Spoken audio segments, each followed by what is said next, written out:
What's going on, guys? Curtis, Thatturbodakota. Let's put some new parts on. All right, so here's what we got. I'm gonna turn the camera around, show you what my thought process is for some changes I wanna do with these cow track bars. So right here is a 3-hole bracket, and where that goes on these traction bars is right there. Get down here, look at this. So this piece right here, now what this allowed me to do is actually take this mounting point and move it 1 bolt hole lower. Now what that should do is put that bar, granted the suspension is hanging, but should put that bar either parallel with the ground or on a slight downward angle, in hopes we take that initial shock or separation out of this thing.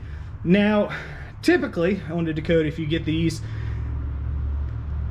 2 holes are actually both accessible. Right now, with the way I got the truck lowered, I'm just using the Beltec front hangers, which move that point up on the frame rail, which that actually might play some kind of role in actually making it separate too violent. Maybe, maybe not. I'm not 100% sure. I've been trying to do a bunch of research.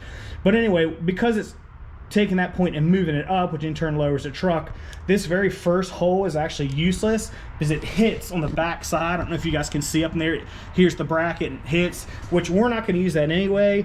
But like I said, the more aggressive this bar angle goes pointed up, the more aggressive that separation is going to be. So like I said, we got those brackets, we're going to lower that point.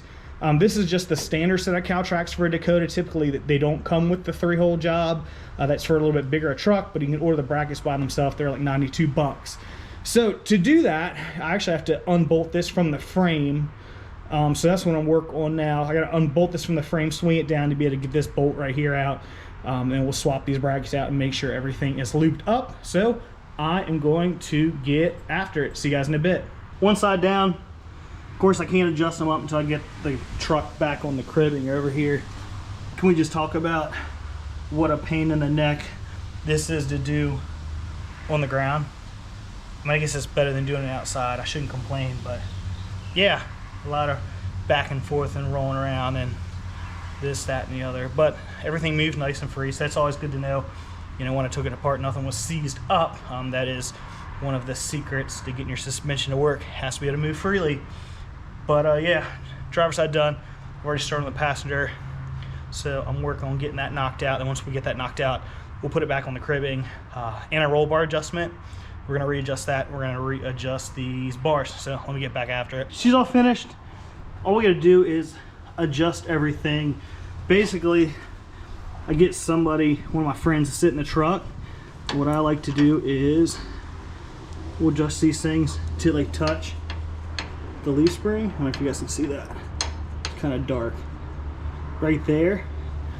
Touch like that. And then I might go like 1 flat or 1/4 turn. And that's it. They look like they're on a little bit of a downhill slope now.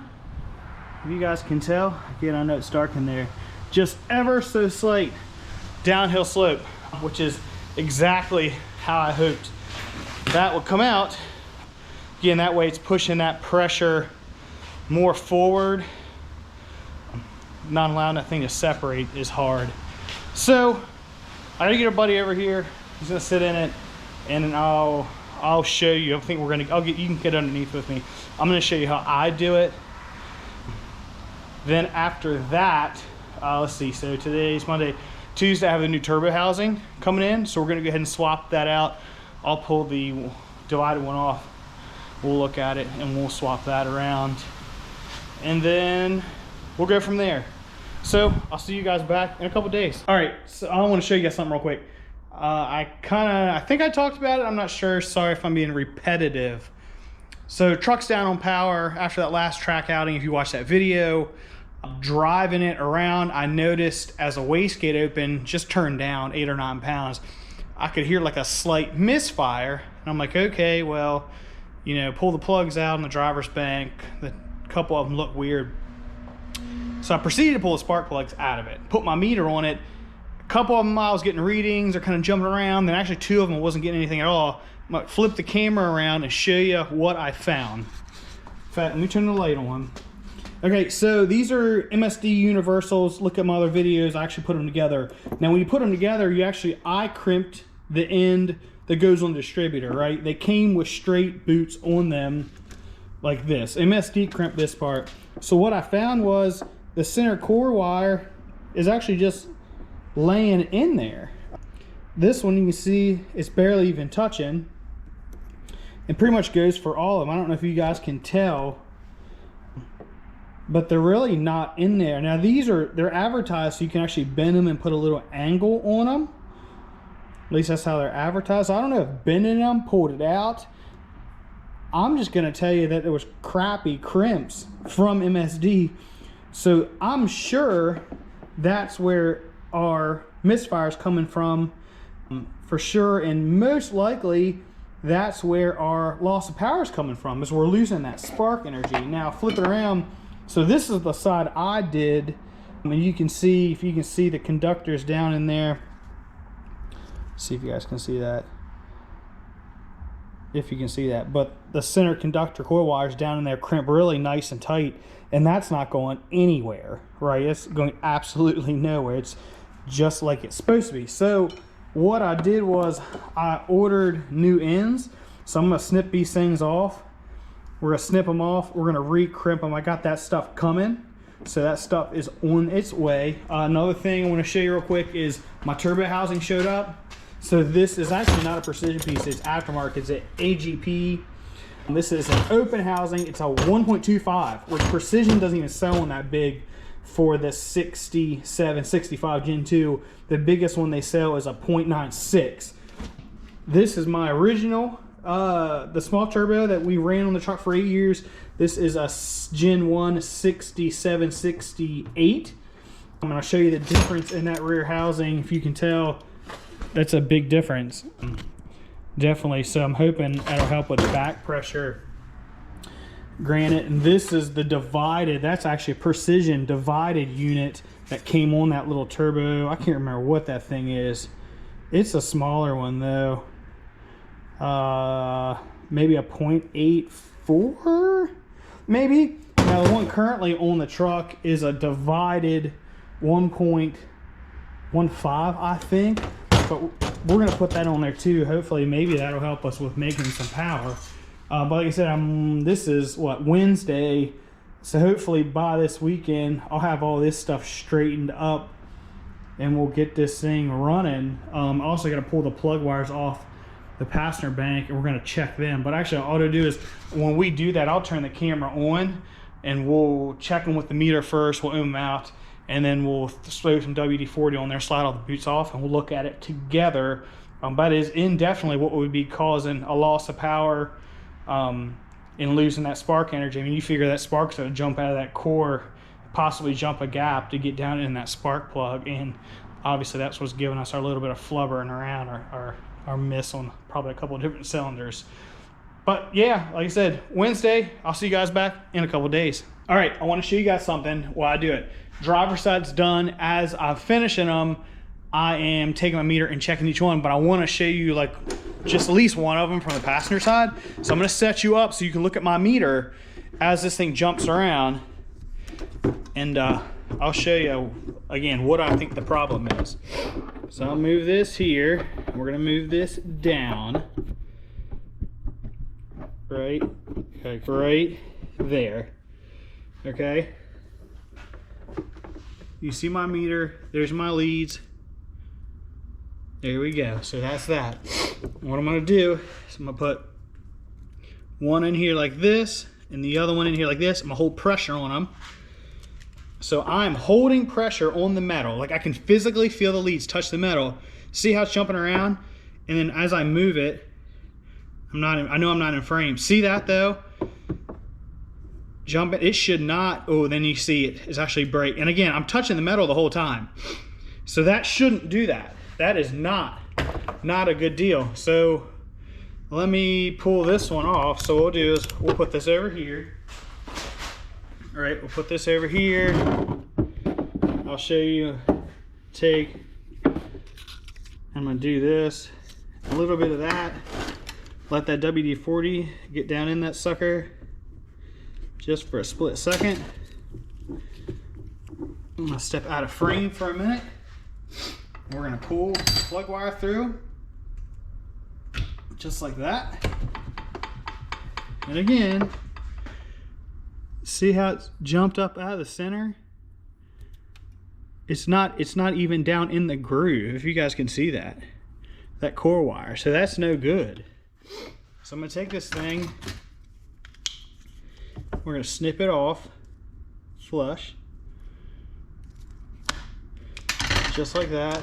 And I got these MSD crimpers, so I put them in the first one, a little bit back to the back, that, and it should cut all the way. Oop, mess that up. So because I don't trust myself, I'm gonna do it again. Every once in a while, that thing, for some reason, won't cut real clean. So I'll do it again, like that.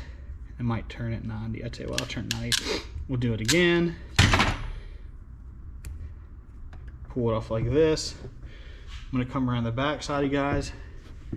So you get these kits, they come 2 at a time. Whoops, sorry. So 2 boots at a time. Open this thing up real quick.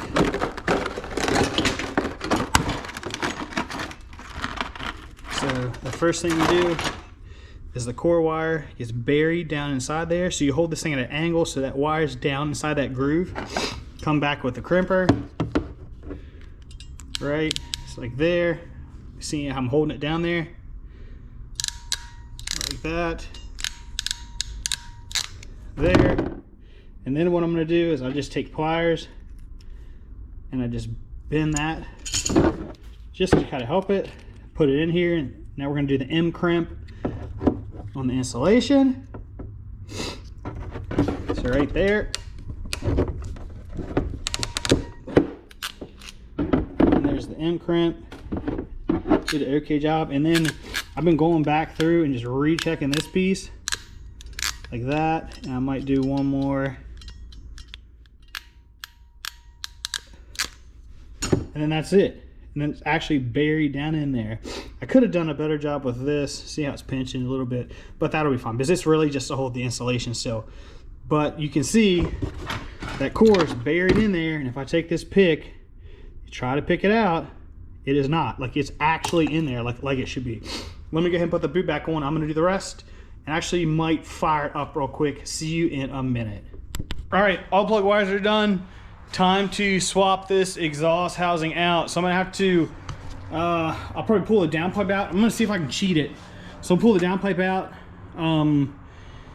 take off all the bolts. Hopefully I can loosen everything up and just slide it off with the front of the turbo still in place.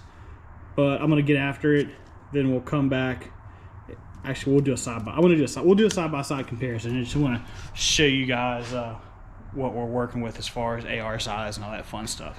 See ya in a bit. All right, before I put it back together, I want to do a side-by-side comparison before I put it back together. This is the open 1.25 from APG. So that's a big boy right there. You can even see down inside there. That's right, so this is what we're putting on. This is actually what I pulled off. So that's a precision divided 125. No, I'm sorry, 1.15, and then this is just the one that came with it. It's divided 0.84. So we're not using that. This is what was on it.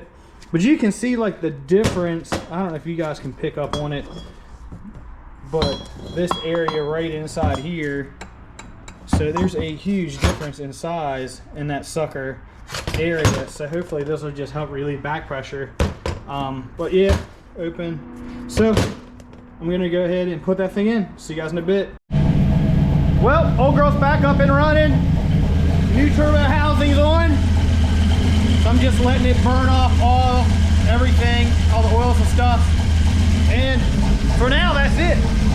Next video you guys are probably gonna see is we should put this thing on the dyno, and fingers crossed, everything should be straightened back out. I'll be curious to see if that new back housing does anything for it. But again, as always, thanks for watching. You got any comments, put them below, questions, whatever. I'm down to answer anything. See you guys next time.